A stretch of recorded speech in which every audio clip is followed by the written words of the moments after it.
तो गाइस परमेन और पाको की जो लव स्टोरी पे पार्ट 2 जो वीडियो मैंने बनाई थी उसमें वॉइस गाइस बहुत क्लियर नहीं थी और वॉइस बहुत धीमी थी, जिसकी वजह से काफ़ी लोगों को ये स्टोरी समझ में नहीं आई।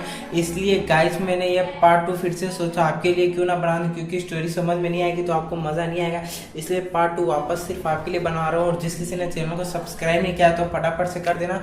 और गाइस अभी तक जिस किसी ने पार्ट 1 नहीं देखा है तो लिंक डिस्क्रिप्शन में होगा, तो सबसे पहले आप पार्ट 1 देख के आइएगा। तो गाइस हम देखते हैं कि सारों परमेन जो होते हैं वो उड़ के जाते हैं बस को बचाने के लिए जो खाई से गिरने वाली होती है। तो वहीं पे हम परमेन जो होता है पाको से बात करने की कोशिश करता है, तो वहीं पे जो पाको उसे इग्नोर करती है, उसे बात नहीं करती, बहुत स्पीड से उड़ के चली जाती है और वो बस को पकड़ के सभी पैसेंजर को बचा लेते हैं। तो हम उसमें देखते हैं उसमें पैसेंजर में काफ़ी सारे बच्चे होते हैं, जिसमें मिचिको भी होती है और परमेन भी वहाँ पहुँच जाते हैं। तो मिचिको जो होती है बस से उतरते ही सीधा परमेन को गले लगा लेती है और कहती है मुझे पता था परमेन तुम हमें कुछ नहीं होने दोगे और तुम हमें बचा लोगे। तो यहीं पे पाको देखकर बहुत ही इमोशनल हो जाती है और मतलब उसको बहुत ज़्यादा भी जेलस होता है और वो रोने लगती है। वहाँ से उसका जो आंसू का बूंद होता है वो ज़मीन पर गिर जाता है और परमेन देख लेता है और वहाँ से पाको उड़ जाती है। और ये परमेन देख के बहुत बुरा लगता है उसको और पाको के लिए जो उसकी फील होती है वो ज़्यादा बढ़ जाती है। फिर उसके बाद जो परमेन होता है वो पाको के पीछे जाता है, पाको पाको मेरी बात सुनो प्लीज़ पाको तुम रुक जाओ। और पाको कहती है कि तुम मेरे पास मत आओ, जाओ अपने मिचिको के पास। और वहाँ से पाको बहुत तेज़ी से उठ के चली जाती है और परमेन उससे बहुत बात करने की कोशिश करता है, लेकिन पाको बिल्कुल भी नहीं सुनती है उसकी। और परमेन जो होता है उसको रोता देख उसके लिए जो फीलिंग्स होती है गाइस बहुत ज़्यादा बढ़ जाती है और परमेन भी बहुत ज़्यादा सैड हो जाता है, क्योंकि पाको से बिल्कुल भी बात नहीं कर रही होती है। तो वहीं पे हम देखते हैं जो पाको अपने घर चली जाती है और वहीं पे परमेन भी जो अपने घर चला जाता है और रोबोट को अपनी सारी बात बताता है। तो रोबोट बोलता है ठीक है तुम काम करो उसे शाम को बुलाओ, पर परमेन कहता है कि वो नहीं आएगी मेरे बुलाने पर। तो जो उसका रोबोट होता है वो बोलता है कि तुम उसे इमरजेंसी कॉल करके बुलाओ, वो जरूर आएगी, तुम बोलना कि उसे इमरजेंसी है। तो परमेन होता है हाँ तुमने ये बिल्कुल सही आइडिया दिया है। तो वहीं पे हम पाको की तरफ देखते हैं तो पाको बहुत सैड होती है और वहाँ पे रो रही होती है। वहीं पे रात हो जाती है तो परमेन पाको को पाको पाको इमरजेंसी बहुत जल्दी आ जाओ। तो पाको अपने रोबोट को एक्टिवेट करके वहाँ से बहुत जल्दी चली जाती है। गाइस जो पाको होती है वो परमेन के पास पहुंच जाती है, बोलती है कहाँ पे इमरजेंसी है। और परमेन बोलता है कि मैंने तुम्हें झूठ बोला था, कोई इमरजेंसी नहीं, असल में मुझे तुमसे कुछ बात करनी थी इसलिए मैंने तुम्हें बुलाया था। ये पाको जान के बहुत गुस्सा हो जाती है और वो बोलती है कि लेकिन मुझे तुमसे कोई बात नहीं करनी और आज ने तुम्हें इस तरह झूठ बोल के मुझे बुलाया तो तुम्हारी खैर नहीं।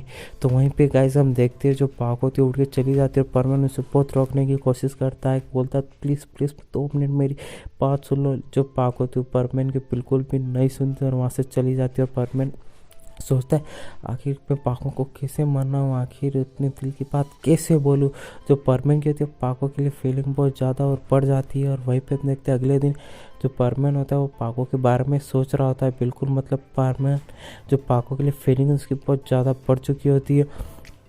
वहीं पे हम देखते हैं कि एक जगह इमरजेंसी आ जाती है जहाँ पे काफ़ी लोग जो बर्फ़ में होते फंसे होते हैं। तो वहीं पे हम देखते हैं कि जो परमेन होता है हमारा वहाँ उसको पता चल जाता है, सबसे पहले उसने वहाँ निकल जाता है वहाँ पे बचाने के लिए बाकी सभी जनों को।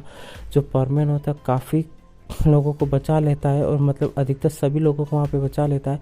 और परमेन ढूंढता है कहीं और कोई तो फंस नहीं गया है। तो वहीं पे देखते हैं एक पहाड़ का बर्फ का टुकड़ा वहाँ से गिर जाता है, परमेन के ऊपर दब जाता है। जो परमेन होता है बिल्कुल मतलब दब जाता है और वो पाको को बुलाने की कोशिश करता है, पाको हेल्प हेल्प, मैं यहाँ पे पहाड़ पे जो बर्फ़ में दब चुका हूँ, प्लीज़ पाको हेल्प। और पाको ये सुन लेती है कि हाँ हाँ तुम मुझे झूठ बोल रहे हो, तुम्हें मुझे कुछ बात करनी इसलिए तुम मुझे बुला रहे हो, लेकिन इस बार मैं नहीं फंसूंगी और मैं नहीं आने वाली हूँ। जो पाको थी नहीं आती है, जो परमेन होता है बिल्कुल और पहाड़ जो बर्फीला गिर जाता है और परमेन उसमें बिल्कुल दब जाता है और वो जम जाता है, बिल्कुल हिल नहीं पाता है।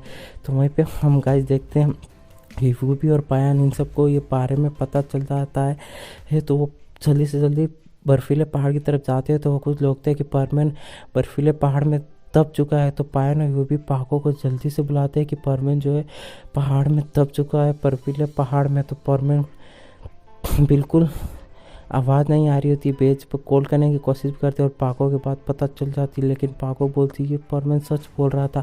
और पाको जो वहाँ बहुत स्पीड में जाती है वहाँ बर्फीले पहाड़ में। तो गाइस आज के लिए बस वीडियो इतना ही। तो गाइस पार्ट 2 यहीं पे ख़त्म होता है और पार्ट 3 बहुत जल्द अपलोड कर दूंगा। तो जिस किसी ने हमारे चैनल को सब्सक्राइब नहीं किया है तो कर देना गाइस।